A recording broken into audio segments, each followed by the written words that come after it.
Welcome once again in the class of water resource engineering. So we are learning the canals. So far we have seen what are the types of canal, what is canal, and what is the longitudinal and cross sectional, and what are the different things which are associated with the canal. So today we are going to see losses in the canal and lining of the canal. I am Mr. S. Sogule, Assistant Professor, Civil Engineering Department. Now, the losses of the water in canals. During the passage of water from the main canal to the outlet at the head of the water course, water may be lost either by evaporation from the surface or by seepage through the peripheries of the canal. These losses are sometimes very high, of the order of 25 to 50% of the water diverted into the main canal. In the determining of the design channel capacity, the provision of these water losses must be made.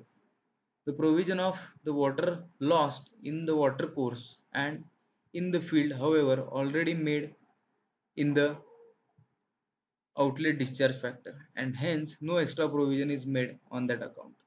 Evaporation and seepage losses of the channel are discussed below. Now the evaporation. The water lost by evaporation is generally very small as compared to the water lost by seepage in certain channels. Evaporation losses are generally in order of 2 to 3% of the total losses. They depend upon all these factors on which the evaporation depends, such as temperature, wind velocity, humidity, etc. In summer season, these losses are more, but seldom exceed about 7% of the total water diverted into the main. Actually, these two losses are associated with the channel or canal flow. But because we have the flexibility of this taking water anywhere or providing outlet anywhere, so that's why we are preferring these methods. And we can use the water as per our need. If this same flow is within the pipe, so it is very much difficult to provide outlets at so many places and again distribute the water. So even though there are so many remedies are there for even the two types of losses. For evaporation, the new techniques are there, like we can cover something, that is in sometimes in case of reservoir we have the we provide a covering material, or in Gujarat they have provided the solar panels on the channel, so as to they can generate electricity as well as uh, they reduce the evaporation losses. Or sometimes some uh, plastic like a ball has been floated on this particular channel flow or the in the reservoir. But in case of reservoir it is possible because that water is kind of steady, but in case of canal it is not that much uh, practical solution because water is moving. So only thing we can provide solar panels like thing, so that it will cover that particular area of the canal. That kind looks practical and it is adopted in Gujarat as per my knowledge. Now the losses through seepage. So it is generally divided into two conditions, that is percolation and absorption. So in percolation there exists a zone of continuous saturation from the canal to the water table, and a direct flow is established. Almost all of the water lost from the canal joins the groundwater reservoir. The loss of water depend upon the difference of the top water surface level of the channel and the water level of the water table, as shown in this particular figure. So this is the water table level and this is flows. So this is the difference, that is this H is the difference between these two water surfaces. So this is the difference. This is the top surface of the so continuously it flows, and this is the saturated soil and it joins the underground reservoir. Now the absorption. In absorption, a small saturated soil zone exists around the canal section, and it is surrounded by the zone of decreasing saturation. A certain zone just above the water table is saturated by capillarity. Thus, there exists an unsaturated zone between the two saturated zone, as you can see over here. This is unsaturated zone and this is the saturated zone, that is saturated by this flow. This is the saturated capillary zone. So in this case, the rate of loss is independent of the seepage head, that is this H, seepage head H, but depends only upon the water head, that is this H. That is distance between the water surface level of the canal and the bottom of the saturated zone, plus the capillary head, that is this HC, the capillary head. So the seepage losses depend upon the following factors. First, the type of seepage, that is whether it is percolation or absorption. Second is soil permeability. If the soil is permeable, then losses are more. If soil is not permeable, then losses are less. Then the condition of canal, that is seepage through a silted canal is less than the new canal. So initially there is no silt, like we have seen earlier in case of this berms, etc. That's how silt can help to reduce the seepage.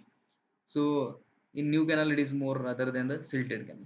Amount of silt carried by the canal, if more is the silt, lesser are the losses. Then the velocity of the canal water, the more is the velocity, lesser will be the losses. And the cross section of the canal and its weighted perimeter. So upon which the seepage losses are dependent. Now for designs, a combined figure for seepage losses as well as the evaporation losses expressed as cubic per million square meter of weighted perimeter may be taken, and these are tabulated in this format. So here you can see this is the type of soil through which channel is excavated, and this is the total loss in cubic per million square meter of the weighted area. So this for the rock it is zero point 0.9, for black cotton soil it is 1.6, for alluvial red soil it is 2.5, for decayed rock it is 3, and loosey sandy soil it is 5.5. So it is more in this loosey sandy soil and decayed rocks. And there are some empirical formulas also. So channel losses can be determined by this empirical formula, that is delta q equals to 1 by 200 into b plus d raised to 2 by 3. So here delta q is the channel losses in cumex per kilometer length of the channel, b is the bed width of the channel in meters, and d is the depth of water in channel in meters. And this is formula has been used in Uttar Pradesh, and this is for the Punjab, that is delta q equals to 1.9 into q raised to 1 as 1 by 6. The delta q is the losses in cumex per million square meter of weighted perimeter, and q is the discharge in cumex. So this is in Punjab and this is in Uttar Pradesh. These are the empirical formulas. Now the canal lining. What is canal lining? It means providing impervious thin layer of 2.5 to 15 centimeter thickness to the protect bed and sides of the canal. Generally it is made of RCC or cement, concrete, bricks or stone, etc. So materials used for the canal are the cement, mortar, lime mortar, or concrete or stone masonry or bricks, sodium carbonate, asphalt, or precast concrete block. So these are the materials which has been used for the canal lining. So basically canal lining has been used for the to reduce the seepage losses from this canal. So here you can see this is the canal lining, this is the FSL, and this is the subgrade. So what are the types of canal lining? So first is the cement concrete lining. Concrete as a lining material gives excellent hydraulic properties. In our region, this thing has so many times has been or mostly has been used. The thickness of lining is governed by the requirement of impervious and structural strength.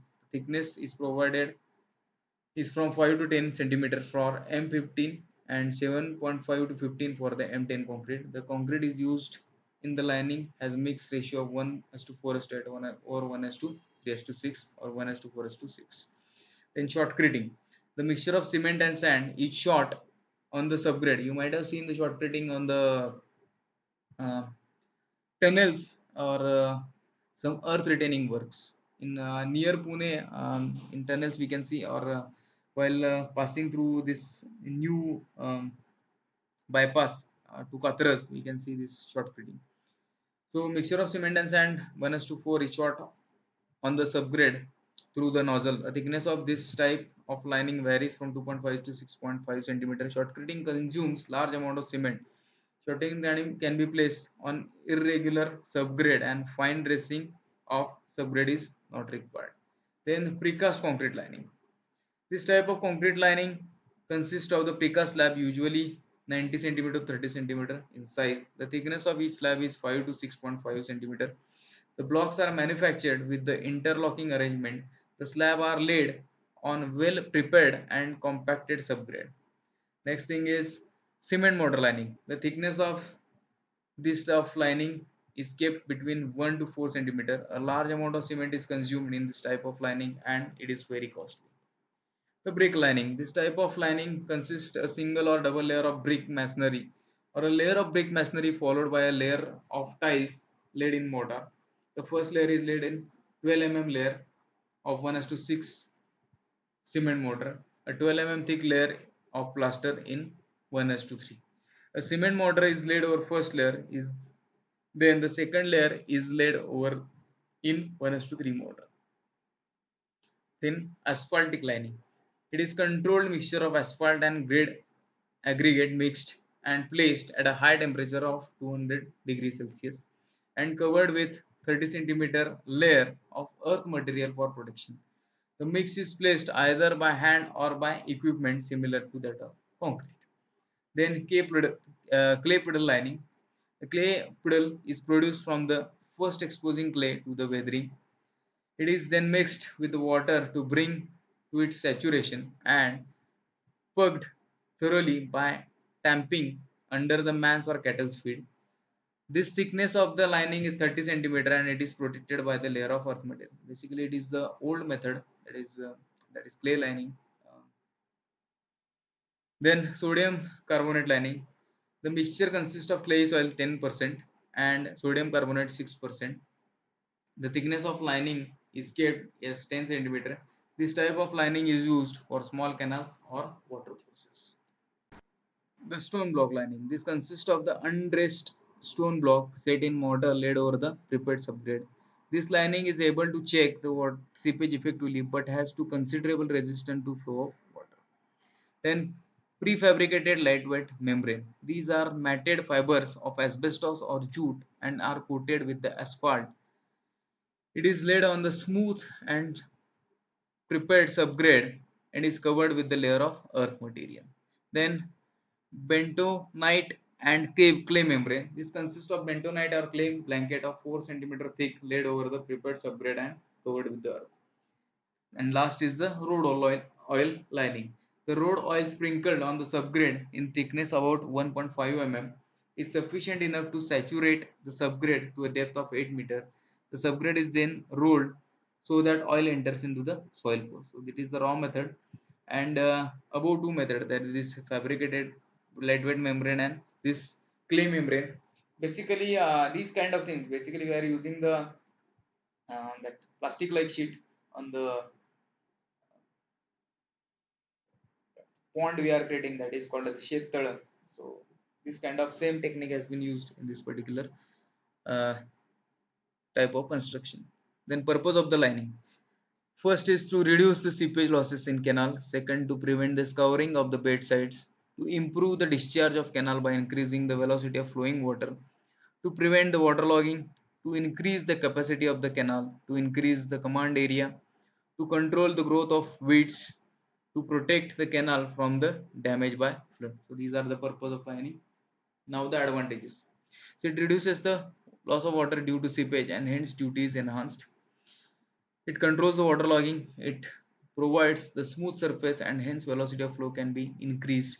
Due to increased velocity, the discharge capacity of canal has been also increased. Then the due to increased velocity, the evaporation is also reduced.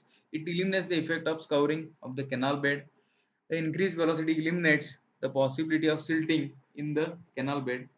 It controls the growth of beds along the canal sides and beds. It provides the stable section of the canal. It prevents the subsoil salt to come in contact with the canal water and it reduces the maintenance cost of the canal. What are the disadvantages of this canal lining? The initial cost of canal lining is very high. It involves much difficulty for repairing the damaged section of the lining. So as we can see in our region also, with these problems we are facing, then it takes too much time to complete the project work. Same problem is there, that is project work finishing, that is it is taking too much time. Then it is become difficult if the outlets are required to be shifted or new outlets are required to provide because of dismantling of the line section is difficult. So basically we are using the concreted canals or concrete poured canal. So always it is difficult to provide new outlets. Basically in our region we are going for the or farmers are going for the that they are putting the pumps in the canals, even though it is not legal, but they are doing the things. And sometimes uh, you might have heard the canal kalwa foodne etc, they're breaking the canals for the waters. So these are the things, and that's why again it is maintenance is very difficult. So again last is there might be a chances of leakage through the joints. So obviously if any leakage is there or any joints are there, so there may be a leakage in this case. Now, what are the properties of good lining material? First, it should be watertight. Then it should have low cost and subsequent less maintenance cost. It gives sufficient strength and durability to the canal. It should prevent the growth of weeds. It should be easy to construct with the local material. Then the lining material should be such that it can be easily repaired. It is like a maintenance also. Then it should be able to resist again the growth of weeds and attack of burrowing animals. That is sometimes it's happen that rodents are there, so it should prevent that thing. And the surface lining should be smooth for higher hydraulic efficiency. Now the maintenance work of the canal. First, the removal of silt. The silt can be removed properly during the closure period, either manually or with the machines. If it is more, then the canal should be closed and then silt should be removed. Silt can be removed by increasing velocity of the canal water by addition of more water in it, and it is removed by providing silk ejector in canal. Then weed growth.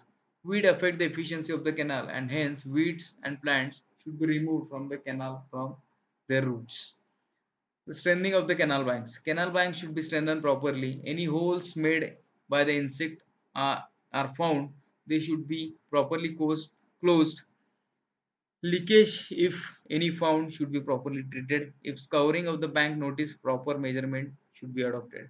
Then the maintenance of service road. The canal roads are inspected after heavy rains and necessary repairs. Work should be started if found any deterioration. Then overflow of the canal banks. After any season, proper attention is given towards the canal banks, as banks may get deteriorated due to heavy rains or flood, and then apply necessary treatments. So this is all for today's lecture. The references are given here. Thank you.